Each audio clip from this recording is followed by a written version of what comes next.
What's up everybody? Walker Dead here. This is Season 1, Episode 1 of my Walking Dead Reboot series titled Days Gone By. So let's get into the video, shall we? So the episode begins with Rick driving down the street in his police vehicle. He stops his car to open his car to get the old, small gasoline tank because he needs gas for his vehicle. He walks down an old deserted highway with cars all around him, like glass everywhere, old toys, dried blood everywhere. Like there's a lot of that everywhere. So he heads to the gas station and notices a sign that says no gas on it.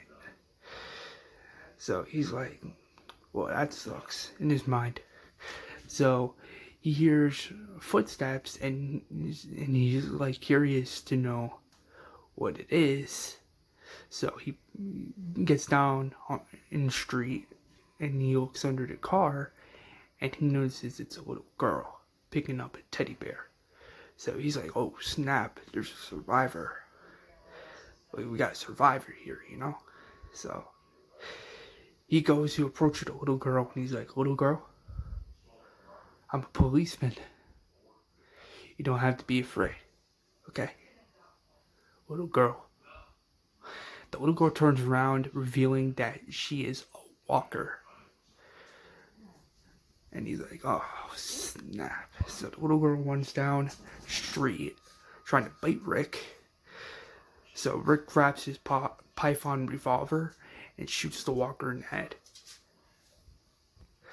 The next shot is Rick and Shane in their police car.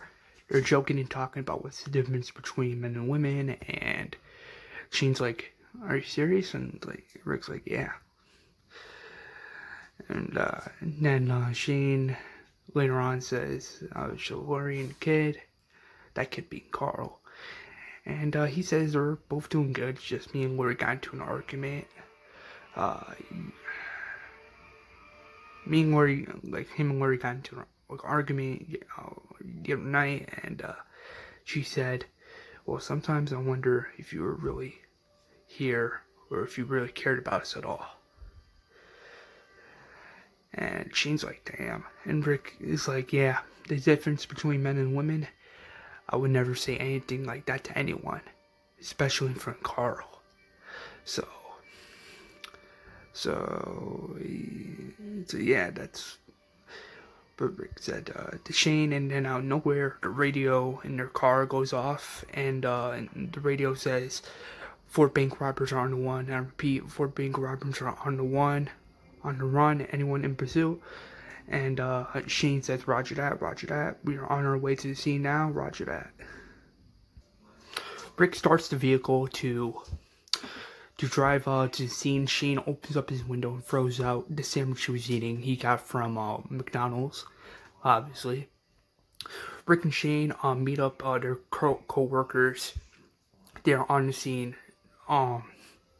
Rick, Shane, Liam Bennett or whatever his name on the show was, are on the scene. They're watching 2 unnamed police officers / sweatshirts deploying like, you know, one of those things in GTA where you have to put that metal thing with spikes on so that the wheels can break and the car can get out of control. So they're basically putting that in the street, so when the bank robbers come, their car will be, you know, won't be able to go anywhere, basically. So they're watching them do that. The 2 unnamed red shirts are like, get to cover and like get down, basically, as they hear the car coming down the street, and they also hear police sirens, meaning there are 3 other unnamed red shirts in there, like trying to chase down the 4 bank robbers, telling them to stop, basically, like pull the car over. So one of the bank robbers are like, screw you guys, we're not getting on the vehicle, etc., etc. And then out of nowhere, the bank robber's vehicle, like their car and the wheels or whatever, they sprint out of control, So like, the wheels are broken and damaged, and the car flips over the street into the grass. It's really crazy. It's a real crazy scene. And then one of the doors gets busted open, which is pretty crazy, and there's blood all over the grass because one of the bank robbers were bleeding. And then everyone gets out of the cover, out of their positions, obviously, and they're like, "Get out, put your hands up. No one has to get hurt," Rick says. And then two of the bank robbers get out with their AK-47s and start shooting the thing. Like, they start shooting at them, like, they shoot the vehicles, etc., etc. And then Shane is forced to shoot one of them in the head. And Rick shoots the second bank robber in the leg. And he fires another bullet straight through the chest. Not killing him, just like making sure he doesn't get up, because if he gets up, he's gonna grab his weapon and basically aim it at his other employees, basically. Then out of nowhere, the third bank robber comes out with his AK pistol, and he shoots it. Like, he keeps shooting at Rick, so he shoots him through the arm and through the side of his kidney, like not killing him, just making sure he's not dead. And then Rick is joking to Shane, like telling Shane, like, "That son of a B-word shot me, can you believe that?" And he's like, "Yeah, I know." And then out of nowhere, the fourth bank robber comes out of the vehicle with a bloody hand, grabs his AK-47, and like, he is reloading the gun so he can shoot Rick, right? And then Rick is like, "Don't tell Lori about this, you understand me?" And then boom, the fourth bank robber shoots Rick in the side of his chest. And then Shane grabs his MK shotgun and shoots the guy in the head. Rick collapses to the ground because mad blood is gushing out of his wound, like blood everywhere. And Rick is like, stay with me, everything's gonna be okay. Just look at me, everything's gonna be okay." And he passes out. And then the next shot is Shane visiting Rick in the hospital, and he's saying, we're here, man. We're still here." And he's like, "I'm sorry, man. I know it's the same crap every single time I come here, but I don't know what else to say. I just hope you're okay." And he also says that everyone in the force hopes that you get back soon, and that your friend from high school, John Miller, is going crazy. Like, he is on his way to the hospital right now, and he says he heard about the shape and the condition you were in, and he said that John just had to come. Like, he was so worried about you. He said, "I'm worried about my friend Richie. I just gotta get to the hospital ASAP. He's like my brother, and he's my best friend," because they knew each other from high school, and he thinks it wouldn't be right if he wasn't there by his friend's side to actually, like, be there for him, obviously. And then Shane also says that their co-worker Diane from the force picked out a pair of flowers, like some roses or whatever, and he said he's gonna put them on his side table. And then the next shot is Rick waking up, saying, "Shane, that bass really is something," and he coughs. And he looks around, noticing that Shane was never in the room, meaning that he was hallucinating the entire time. He looks at his flowers, noticing how old it really is, meaning he has been in the hospital and in a coma for some time, but he doesn't really know that. He's like looking at the flowers, touching it, and he notices how old it is. So he gets up from his bed, like struggling to get up from his bed because he's been in a coma for a long time, basically. And he grabs his thing so he can like get up, and he falls on the floor and he's screaming, "Nurse, help! Nurse!" help. So he's actually able to get up. He takes the USB or the thing for water. Basically, he takes it out of his skin. He goes to the bathroom, drinks some water because he's all dehydrated and nobody replaced his thing with water because of the crisis that's going on when he was asleep. So he opens the door, notices that there's a bed in the way. He pushes the bed out of the way and he goes down the hallway, noticing there's lights flickering, glass everywhere, blood everywhere, bullet holes, bullets on the floor, dried blood on the floor, everywhere, and the lights are off. He tries, like he goes to the phone. He only goes to the phone because he's like trying to call John or his family, saying like, "Hey, I'm awake, hey, I'm here," etc., etc. And he notices then the phone is dead, it has no power on it, and he's like hitting the phone, and that it's not working. Like the phone is completely off and dead. And he also finds some matches on the nurse's desk. And he takes it with him just in case. And then he notices the corner hallway, like the light of the corner hallway is flickering, and he looks through the window and he sees a nurse dead on the ground, like all of her flesh, everything is gone, and her eyes are white, and she's making this walker like growling noise, like. And Rick is in shock of what he's seeing. He is nervous. He doesn't even know what to do. The elevator's not working. The phones are not working. The lights are flickering. There's blood everywhere, etc., etc.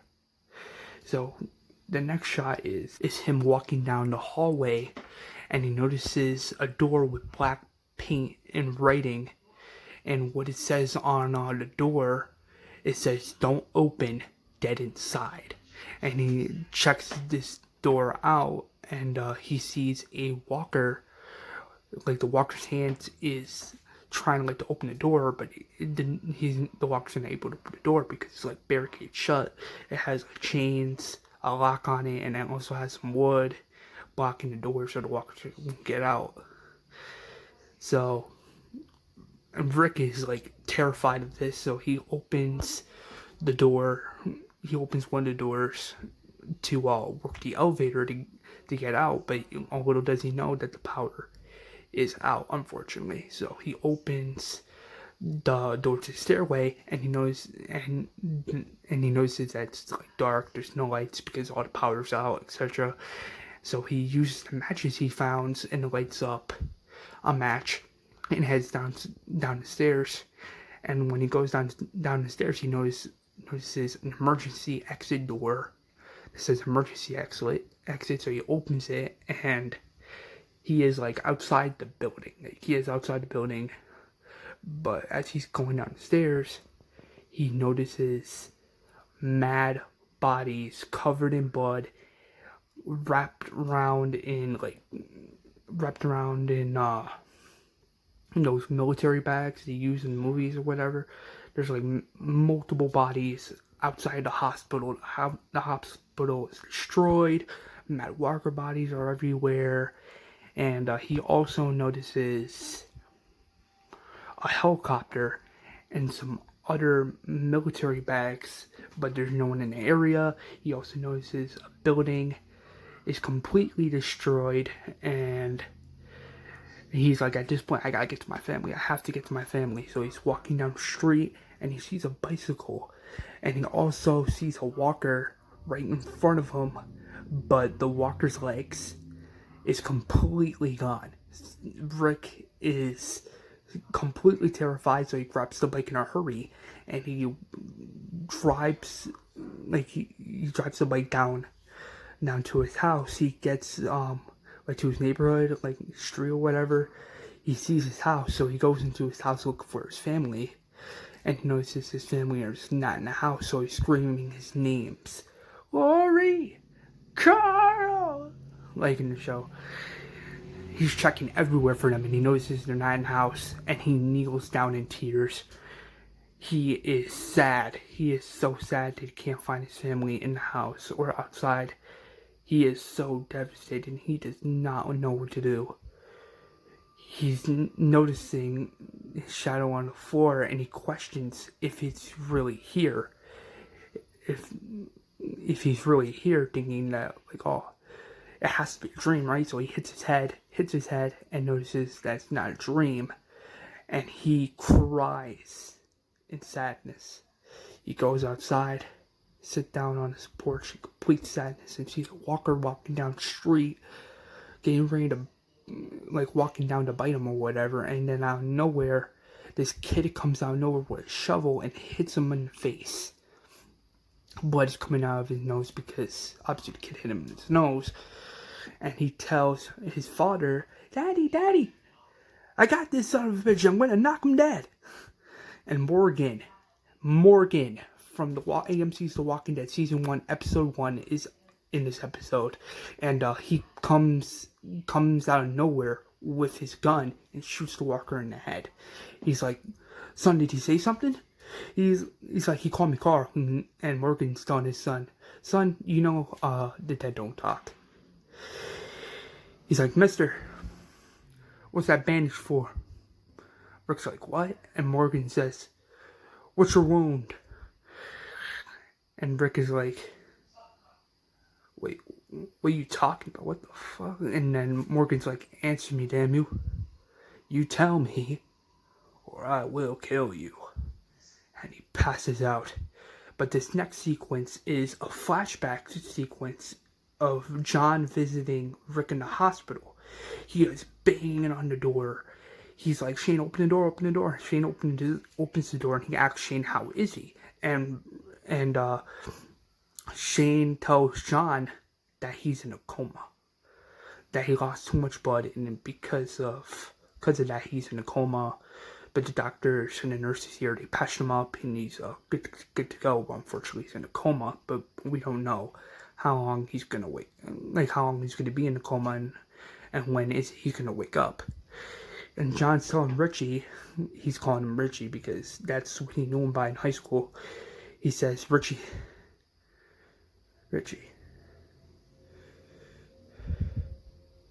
if you can hear me, we need you. Me, Shane, Lori, Carl, we need you. Like ASAP. You're like my brother, Rick. Me and Shane, we're brothers. We're here for you, even though we're not blood. But we're here for you. We care about you. We need you. We need you to get out of this coma. We need you ASAP. Rick, I hope you wake up soon. I brought you that candy you said you like the other day when we were hanging out at the gym. Brought you the candy. The Twix candy you telling me you were liking back in high school. I brought you one and I wanted you to have one when you wake up so you're not hungry. So he sets the candy bar right next to his windowsill, but unfortunately he didn't see it at the beginning of the episode.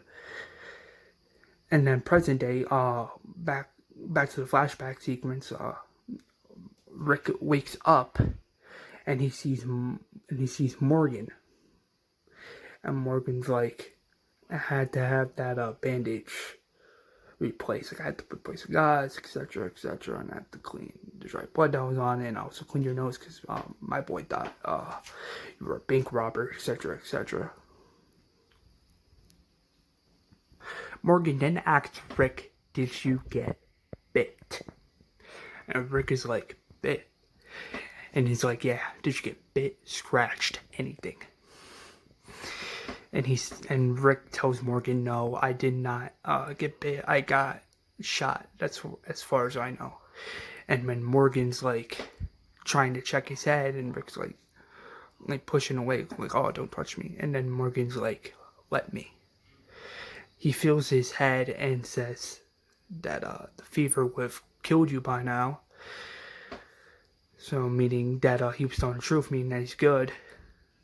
So Morgan grabs his knife to cut Rick free because he tied him to his bed, obviously. He tells Rick, if you move or try anything, I will kill you with it, and don't you think I will? And he cuts Rick free, and he tells Rick, come out for dinner when you're able. And he walks to the kitchen. He notices that the house is not really his, obviously, meaning shit's joking around. That, do you know Mr. Hampton and Mr. and Mrs. Hampton? And Morgan says, yeah, and he says, this is their place. I know because I've been here before. And then Rick is like looking out the windows, and he's like, no, don't do that. The walkers see the light. Morgan then tells Rick to sit down for dinner, and he's like, alright, why not? He gives him a nice warm plate of spaghetti, and he tells Rick that I should never fire that gun today. That was so stupid and dumb of me, firing that gun, knowing that it could attract more of the dead. And then Rick is like, you shot that man today. You shot that man like it was nothing. And Morgan's joke saying that, oh, you should get your eyes checked. It was a walker. Because that walker would have ate you. Killed you. Ate your own flesh. Etc, etc. And Morgan's also like, this is the first time you hearing him then. And Rick is like, yeah.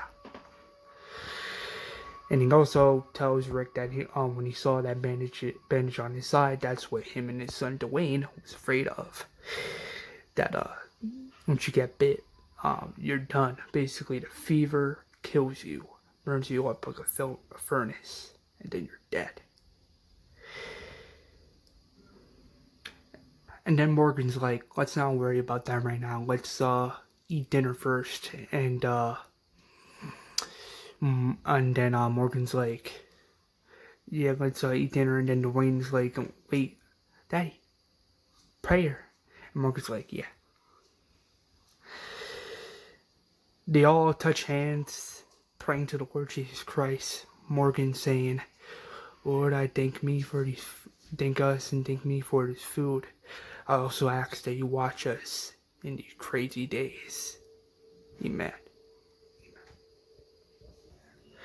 The next shot is Rick sitting down on the floor, and Morgan's like, Carl, is that your son? And he's like, yeah, he's like a few years younger than your boy. And then Morgan's like, oh,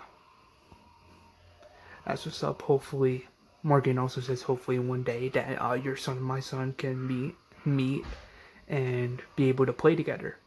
Meaning that they're probably both a year or two ages from each other. I don't know how that works, but they should be.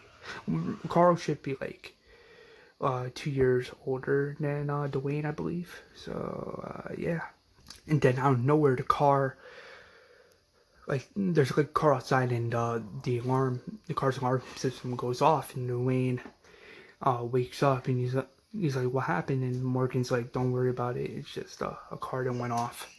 Everything's fine. I'm here. Everything's gonna be okay. And then Rick looks through the shades, noticing mad walkers on the street, like everywhere. And Morgan's like, yeah, that's the death. Rick and Duane are also like watching this, like all three of them looking outside the window, and then out of nowhere, Morgan's deceased walker wife, her name is Jenny, and she comes out of nowhere as a walker, and Duane looks like Duane's about to cry, but Morgan's like, get away from the windows now.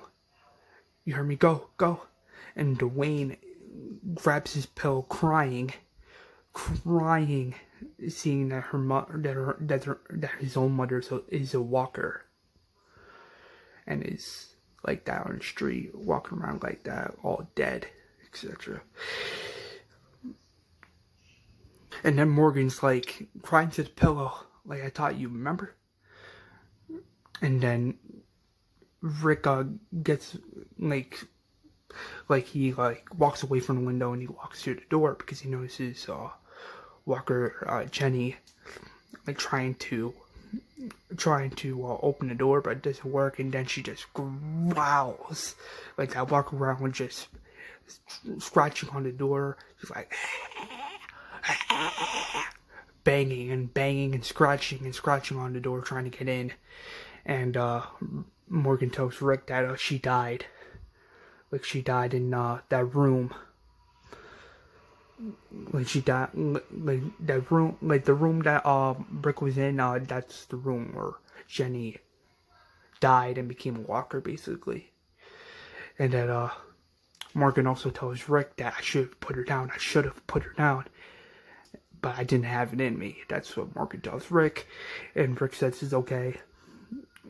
If it was me, I would have been hesitant too. And then you see the door moving because Walker Jane's trying to open the door, etc. And then the screen goes black. And it is the next day. Rick has a fresh new load of clothes that Morgan gave him. He goes outside with a baseball bat and kills his first walker. Rick touches his side in pain because he's still recovering from getting shot to the side. Morgan asks Rick, "Are you okay?" And Rick says, "Yeah, just give me a second." And then the next shot is Rick and Morgan arriving to Rick's house, and he goes into the house, and he tells Morgan that all the pictures of Rick and Carl are gone, and Morgan tells Rick that anybody could have came and stole pictures, right? And then Rick tells Morgan that when I was here looking for my family, I noticed pictures were gone. Look behind you. You see the nail on the wall. I had a photo of me, Lori, and Carl and John on it. And he tells Morgan that he's not there, and he also tells Morgan that, do you think someone would have came and stolen that too, you think? And he also says, when I was looking for my family, I noticed that the pictures, the family albums are gone. Everything, photos, clothes, items, all gone. And Morgan tells Rick that my wife was the same thing. He tells Rick that there I am packing survival gear, and my wife gets photo albums. And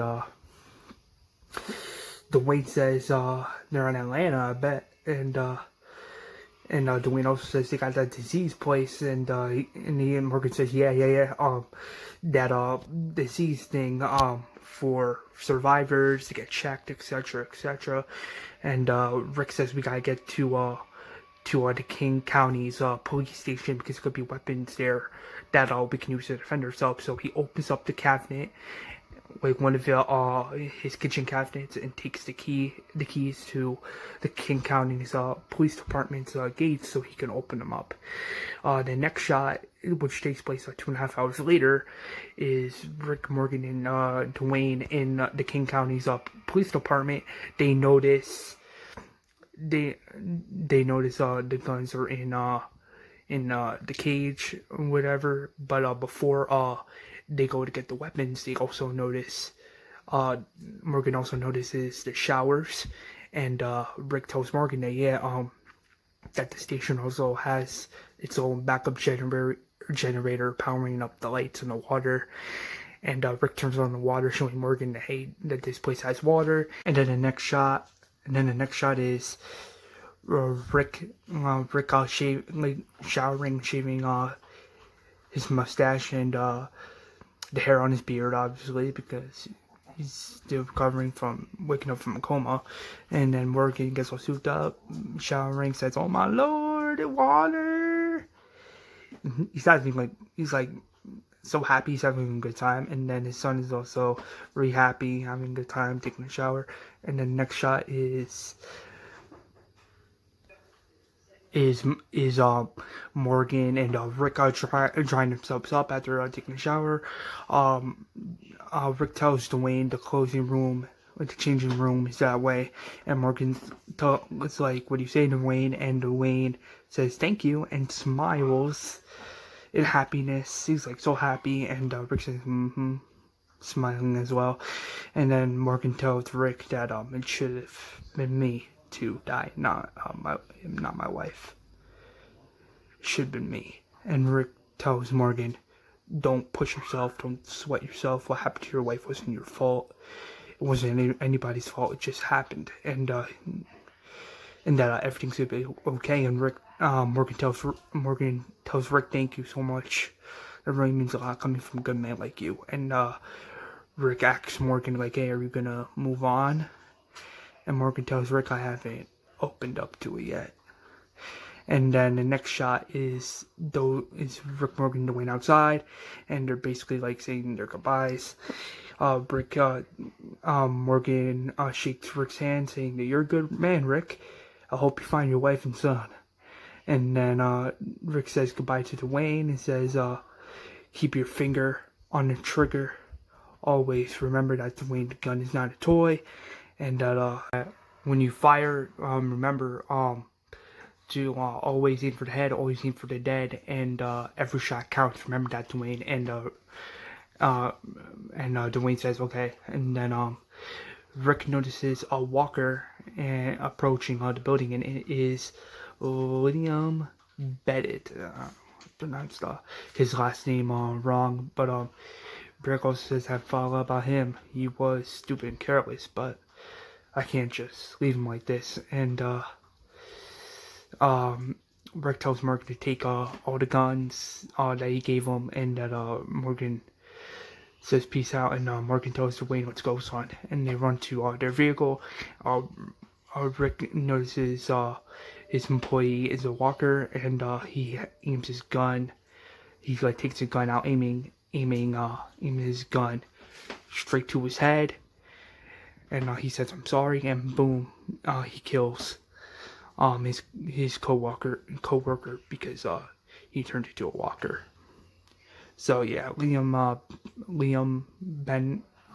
is dead, basically. He's dead. And then next shot is Morgan's car going his way down the street, and then Rick is also in his police vehicle. He horns at Morgan, like one last goodbye, and they leave. The next shot is Rick arriving at the park where he saw that walker, but on the way there he sees this bicycle girl walker like right next to a green bike, and he has no choice but to take out his gun and kill it, basically. So he takes out his gun and shoots the bicycle girl walker in the head, and he also walks down the park looking for that other walker he saw earlier, with no legs, no body, no anything, just the arms, the chest, the face, and the head, etc., etc. And then the shot pans out where Morgan is boarding up the windows and boarding up his front door so no walkers can get in. He looks at Duane and smiles, and Duane smiles back at him. And then the next shot is Rick walking down the park, still looking for that walker. And then the next shot pans out where Duane is sitting on the couch reading his comic books, and Morgan tells his son, "Stay here, read your comic books for a while. I'll be upstairs in my room." And he looks at his old family photos of him and Jenny, and he starts to tear up a bit. And then the next shot is Rick approaching the walker that he saw earlier, and he sees the walker, and he tells the walker, "I'm so sorry this happened to you." And and he grabs his gun and he shoots the walker in the head, so that walker is dead. And then the next shot is Morgan taping a photo of his wife on the window, and he grabs his rifle that Rick gave him and he shoots a walker in the head. And Duane's like, "Daddy," and Morgan's like, "I'm fine, Wayne." "Duane, don't you come up here." Duane covers his ears and prays to God. And he's like, "Oh God, please help. Please help us. Please protect us. Please protect my dad," etc., etc. And then Morgan kills another walker, and then he sees his wife again as a walker. And he's struggling to pull the trigger. He's like struggling, like he doesn't know what to do. He doesn't know if he can do it. And his wife looks straight at him. His walker wife looks straight at him with those walker-like eyes. And Morgan drops the gun. Is like, "Come on, come on." And he's like calming himself down a little bit, and he grabs his gun and he aims it back at the window, and he notices his walker wife is gone. And that he's just so upset. He's in tears. Like, and he says famous words, "I was supposed to. I was supposed to."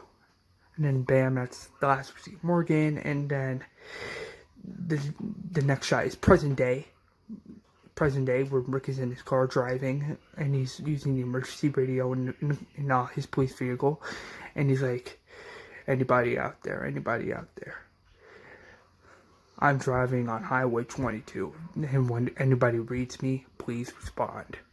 And then the next shot is we see a character, like, you comic book readers, you know what I'm talking about.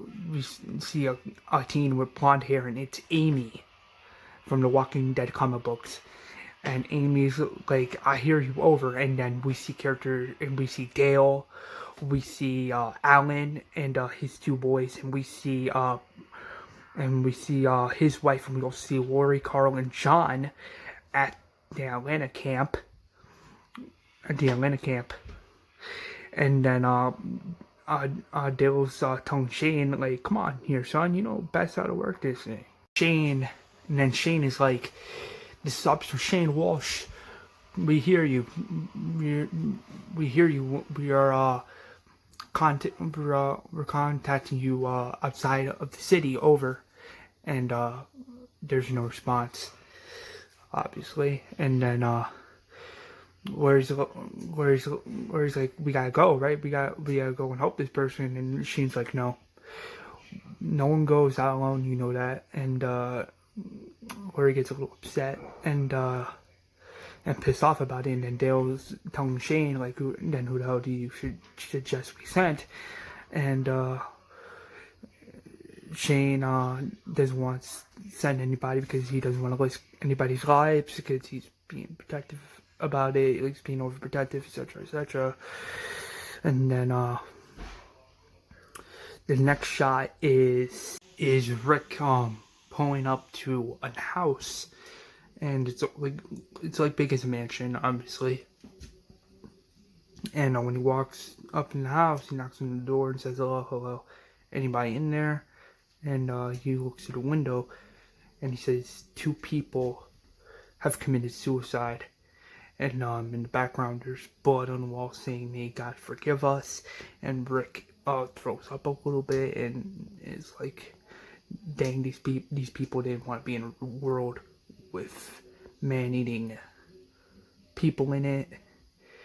And then as Rick is walking back, he notices a horse, and he's like, "Hey, boy, hey, it's okay, I'm not gonna hurt you." And then he gets on the horse, and the horse is happy to be free, and he's like, "Whoa!" Rick's like, "Whoa, slow down." And then he's close to Atlanta, and he sees all these cars, and he sees the city like completely destroyed and whatever, and he goes into the city, and then like 2 hours later, he's he's like in the city, he notices a couple of walkers, and he tells the horse, hey, it's nothing we can't handle, right? And he hears something, and it's a helicopter. He hears and sees a helicopter, and he tries to go to it, and he's like, yeah, boy, let's go. And he like gets to the helicopter or whatever, and then you see hundreds of walkers surrounding like in that street where Rick was trying to go to. And then as Rick is trying to get away, he's approached by more walkers, unfortunately. And he can't get away because there's too many. They're like surrounding him and the horse, and he falls off the horse, and he tries to get into this tank, and you hear the horse crying because the walkers were devouring the horse, unfortunately. And then you see walkers crawl under the tank, and he shoots a couple of them in the head. And then he gets in the tank, and he notices this tank walker. This tank walker has mad bruises on him, and he's dead, basically. So he grabs his gun and shoots it in the head. And then he tries to escape, but the latch is stuck. He can't get out, and he is just worried that this is it. This is it for him. And then out of nowhere, like, the radio start working, and you hear a voice, and the voice says, "Hey, you. Yeah, you, dumbass. You in the tank. You cozy in there?" And it's Glenn. It is Glenn. And boom, that is the end of the episode. Hopefully you guys enjoyed. The next episode is going to be Rick trying to get out of the tank, and he is trying to find his family. And I will say characters like Andrea and Merle will be in episode 2 coming out next week, so stay tuned for that. If you like this episode, please smash a like on it and share around. Like, comment, subscribe, and I'll see you guys in the next episode. Peace out.